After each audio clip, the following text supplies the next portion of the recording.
no, tuloy-tuloy ang ating paggawa ng ating mga RCP-5 culvert dito, no. Para po ito sa ano, ito po ay 24 inches po 'yan. Ayan. 24 inches na shoes ang ginagawa nila ngayon. Kuya. So dito sa kabila, dito si Kuya, yung top ring. Top ring ito, di ba? Yung ginagawa ni Kuya dito. Ayan o, makikita niyo yan.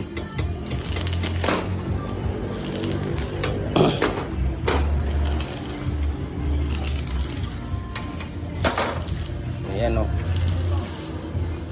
So ganun lang pala ang technique niya o.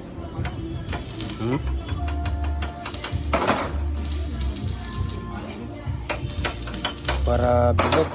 Ayan.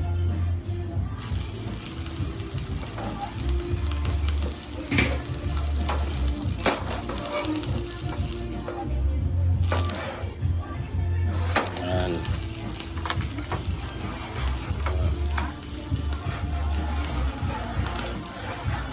Ayan. Oh. Diba? Mabilis lang pala to. Tingnan mo. Pagguhit ni Kuya oh. Kitang-kita yung guhit oh.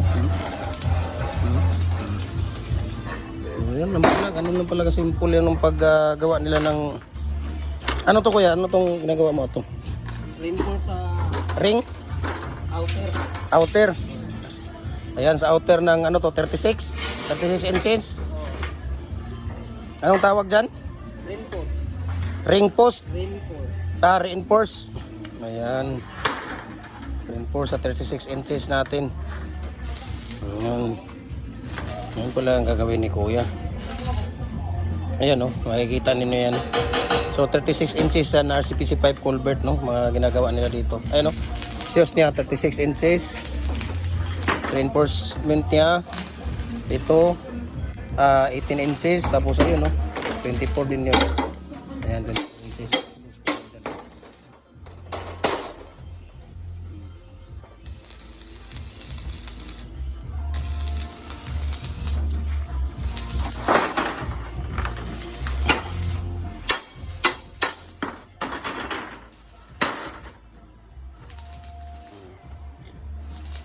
Ganun lang pala ang technique niyan.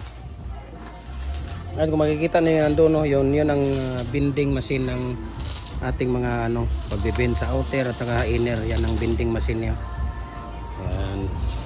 So dito tayo no. Ayun no. Ayun. Diba? Kailangan pala ano talaga yan, walang 0-0 talaga yan, kailangan talaga yan, walang tawag dito, walang singaw. Ayan, tapos 390. dito na naman. So Marwin.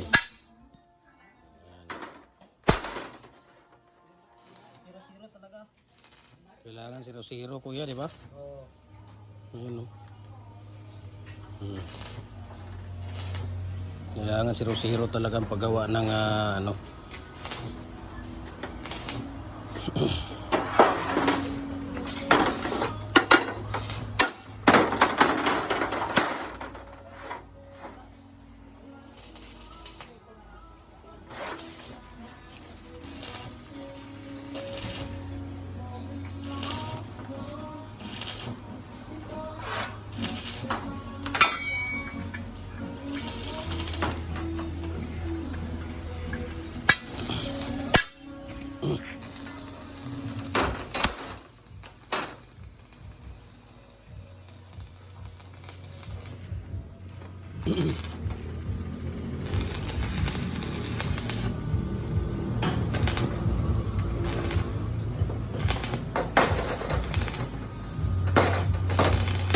Ngayon nandito tayo sa application.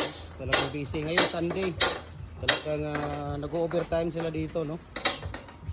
Ito po ay para sa ano po ito, Ace Builders ng Sibugay, Zamboanga del Sur, yun, yung nagmamayari nito. Ayan. Okay.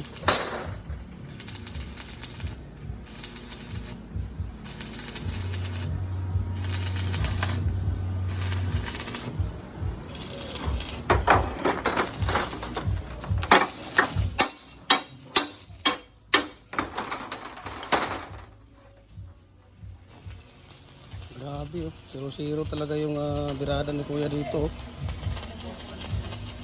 Kailangan talaga walang singaw. Ayan.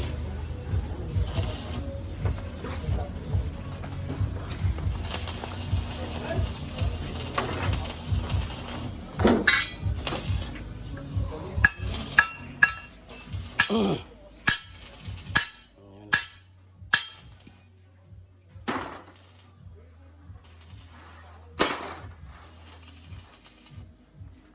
So ganito lang po ang paggawa natin ng RCPC pipe culvert natin, no. Ayan, no.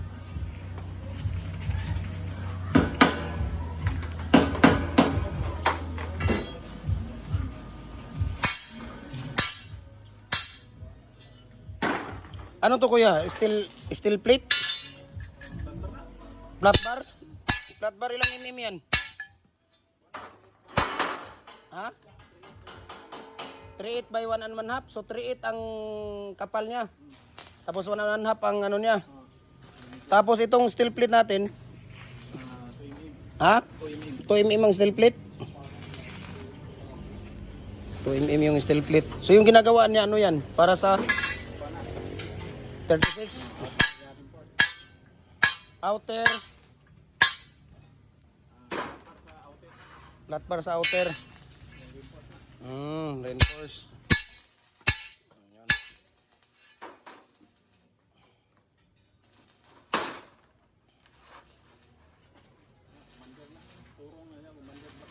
Si unsay ngalan ani? Si Commander Blackwell pala to. Si Commander Blackwell. Ang salarin ito talaga ang salarin. Sa mga nangyari lahat. Yan ang salarin. Bakit tayo nagkaroon ng mga molder? Yan ang unang salarin, si Kuya Mimer. Ayan. So dapat magpasalamat tayo dyan kay Kuya Mimer.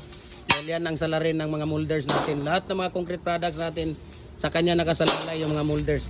Yung tipi ng manok kuya, yung pinag-usapan natin, di mo pa nagawa yun. Gawa tayo doon. Para ano, daming order nun na. Naku, kung mayroon lang tayo, ang dami na sigurong, baka siguro nasa 20 na ang nag-order doon. Kailangan nila yung tipi ng manok. Yung molder para ano. Yung isa na gusto nga niya lima kaagad. Sige, 5 ka. Para ano yan, papel. Tutupiin ka agad papel. Yan. So ginagawa ni Kuya dito, reinforcement ng ano to, outer ng ating 36 inches na RCPC pipe culvert, no? Tapos si Kuya naman dito, 24 na shoes yung ginagawa niya Kuya, shoes to. Ayan, yung shoes ng ano. Okay.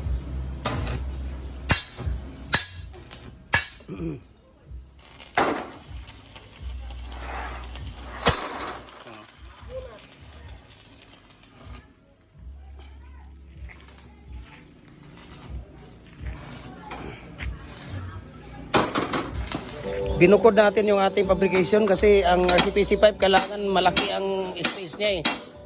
Kailangan malaki ang space. Ayan, so maraming salamat po. No? Follow na po kayo sa ating Facebook page, Jim Hardware ang Kukulamber Concrete Products. Balulang Brands, Jim Hardware ang Kukulamber Concrete Products, Kalituan Brands, Triple NF Kukulamber. Ating personal Facebook account, Felix Tan Pagikan Jr. Ating Instagram, Felix_Pagikan 2000 at sa ating YouTube channel, Jim Hardware ang Kukulamber Concrete Products. Ayan, para updated po kayo sa ating mga video, lahat po ng mga video natin. Ayan, so maraming salamat po and God bless po sa ating lahat. Ayan si Kuya. Si Kuya yung nagdadala dito. Ayan, kapatid ni Kuya Mimer siya ang nagdadala dito, no, sa fabrication. Ayan, so maraming salamat and God bless po sa ating lahat.